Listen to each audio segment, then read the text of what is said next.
Tata IPL 2024 मधील प्रत्येक सामना दिवसेंदिवस रंगतदार आणि रोमहर्षक होत आहे. मुंबईच्या वानखेडे स्टेडियमवर झालेल्या रॉयल चॅलेंजर्स बेंगळुरू आणि मुंबई इंडियन्स यांच्यातील IPL 2024चा 25वा सामनाही असाच रोमहर्षक झाला. या सामन्यात दोन्ही संघांच्या खेळाडूंनी अतिशय शानदार प्रदर्शन केले. या सामन्यात कोणता संघ वरचढ ठरला आणि कोणते खेळाडू गेम चेंजर ठरले, तसेच या सामन्याला नेमकी कुठे कलाटणी मिळाली ते जाणून घेण्यापूर्वी कृपया हा व्हिडिओ लाईक करा.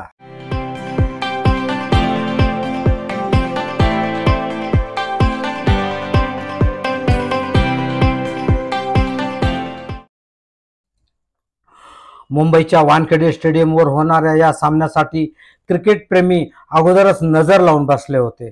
या सामन्यात मुंबई इंडियन्सने रॉयल चॅलेंजर्स बेंगळुरूला 7 विकेट्सने हरवले. या सामन्यात RCBने मुंबई इंडियन्स समोर 197 धावांचे लक्ष्य ठेवले होते. हे लक्ष्य मुंबईने अवघ्या 15.3 ओव्हर्समध्येच गाठले. मुंबई इंडियन्सने नाणेफेक जिंकून प्रथम गोलंदाजी करण्याचा निर्णय घेतला. रॉयल चॅलेंजर्स बेंगळुरूकडून विराट कोहली आणि फाफ डुप्लेसिस मैदानात उतरले. यावेळी मुंबईच्या वानखेडे मैदानावर विराट कोहली मोठी धावसंख्या उभारेल अशी चाहत्यांना खात्री वाटत असतानाच बुमराहच्या चेंडूवर ईशान किशनच्या हातात एक सोपा देऊन विराट कोहली 3 धावांवर बाद झाले.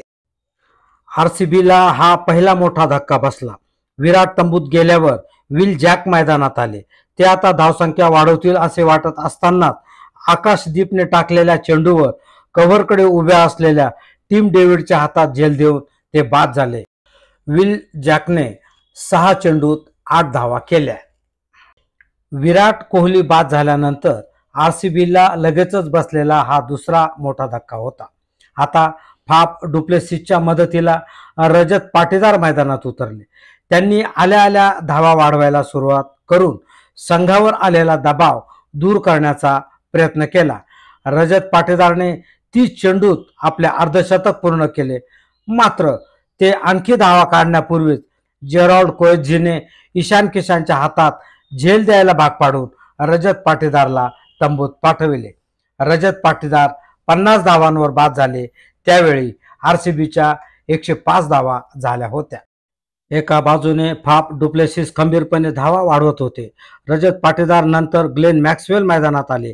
या सामन्यात तरी मॅक्सवेलला आपला सूर सापडेल असे वाटले होते, पण रोहित शर्माचा सल्ला ऐकून हार्दिकने श्रेयस गोपालच्या हातात चेंडू दिला आणि श्रेयसने आल्या आल्या ग्लेन मॅक्सवेलला LBW आउट केले. एकही धाव न करता ग्लेन मॅक्सवेल तंबूत परतले. ग्लेन मॅक्सवेल सारखा भरोशाचा फलंदाज बाद झाल्यानंतर फाफ डुप्लेसिस आणि दिनेश कार्तिक यांच्यावर RCBची मदार होती. पण फाफ डुप्लेसिस आपलं अर्धशतक पूर्ण झाल्यानंतर जसप्रीत बुमराहच्या हातून बाद झाले. फाफ डुप्लेसिस यांनी 40 चेंडूत 61 धावा केल्या. फाफ डुप्लेसिस नंतर महिपाल लोमरोर मैदानात आले, परंतु जसप्रीत बुमराहने फाफ डुप्लेसिसच्या नंतर लगेचच्याच चेंडूवर महिपाल लोमरोरला LBW बाद केले. जसप्रीत आपली विकेटची हॅट्रिक करण्याच्या तयारीत असताना सौरभ चौहानने त्याच्या यॉर्करचा सफलतापूर्वक सामना केला आणि जसप्रीतची हॅट्रिक हुकली. सौरभ चौहानला 19व्या षटकात जसप्रीतने 9 धावांवर बाद केले. त्याच्यानंतर आलेल्या विजयकुमार विशकला देखील जसप्रीतने मोहम्मद नबीच्या हातात झेल द्यायला भाग पाडून बाद केले. अशा प्रकारे आतापर्यंत RCBच्या 8 विकेट पडल्या होत्या. शेवटी RCB कडून दिनेश कार्तिकच ठामपणे उभे राहिले. त्यांनी जसप्रीत बुमराहचा चांगला समाचार घेतला. तसेच आकाशदीपचे चेंडू ही सीमापार धाडले. दिनेश कार्तिकने 23 चेंडूत 5 चौकार आणि 4 षटकारांच्या मदतीने 53 धावा केल्या. दिनेश कार्तिकच्या या महत्त्वपूर्ण खेळीमुळेच रॉयल चॅलेंजर्स बेंगळुरूला 8 विकेटच्या बदल्यात 196 धावा उभारता आल्या. मुंबई इंडियन्सकडून सर्वात जास्त 5 विकेट्स जसप्रीत बुमराहने घेतल्या, तर जेरॉल्ड कोएट्झी, आकाश मधवाल आणि श्रेयस गोपाल यांनी प्रत्येकी 1-1 विकेट्स घेतल्या. मुंबई इंडियन्सने आपल्या खेळाची सुरुवात तर अतिशय धडाक्यात केली, सुरुवात रोहित शर्मा आणि ईशान किशन यांनी केली. ईशानने 23 चेंडूत अर्धशतक पूर्ण करताना RCBच्या गोलंदाजांना चोप दिला. मुंबई इंडियन्सने 8.3 षटकात 100 धावांचे योगदान दिले, पण त्या षटकात ही भागीदारी संपुष्टात आली. ईशान 34 चेंडूत 7 बाउंड्रीज आणि 5 षटकांसह 69 धावांवर विराटच्या हाती चेंडू सोपवून बाद झाला.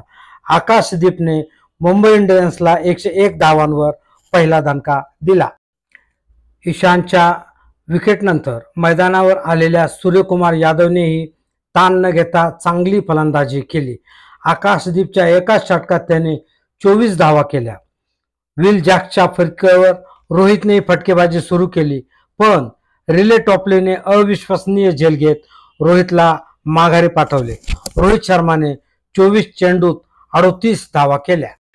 कर्णधार हार्दिक पांड्याने मैदानावर येताच पहिला चेंडू थेट सीमापार पाठवला. सूर्या RCBच्या गोलंदाजांना निर्दयपणे चोप देत होता. सूर्याने 17 चेंडूत 5 बाउंड्री आणि 4 षटकारांच्या मदतीने 52 धावा केल्या. मुंबईने 15.3 षटकात 3 बाद 199 धावा करून हा सामना जिंकला. हार्दिक 6 चेंडूत 21 धावा करून नाबाद राहिला, तर तिलक वर्मा 16 धावांवर नॉट आऊट राहिला. मुंबई इंडियन्सने रॉयल चॅलेंजर्स बंगळुरूचा 7 गडी आणि 27 चेंडू राखून पराभव केल्याने गुणतालिकेत जबरदस्त फरक झाला आहे. मुंबई इंडियन्सने पंजाब किंग्सला मागे टाकत थेट 7व्या स्थानावर झेप घेतली आहे. पंजाब किंग्स आणि मुंबई इंडियन्सचे प्रत्येकी 4 गुण आहेत, पण नेट रन रेटच्या बाबतीत मुंबई इंडियन्स सरस ठरली आहे. रॉयल चॅलेंजर्स बेंगळुरू आणि मुंबई इंडियन्स यांच्यात झालेल्या या सामन्यात मुंबई इंडियन्सच्या सर्व खेळाडूंनी धडाकेबाज खेळ करून चाहत्यांची मने जिंकली आहेत. याविषयी आपल्याला काय वाटते? कृपया कमेंट बॉक्समध्ये यस किंवा नो लिहून आपली प्रतिक्रिया जरूर कळवा. आपण हा व्हिडिओ लाईक केल्याबद्दल आभार.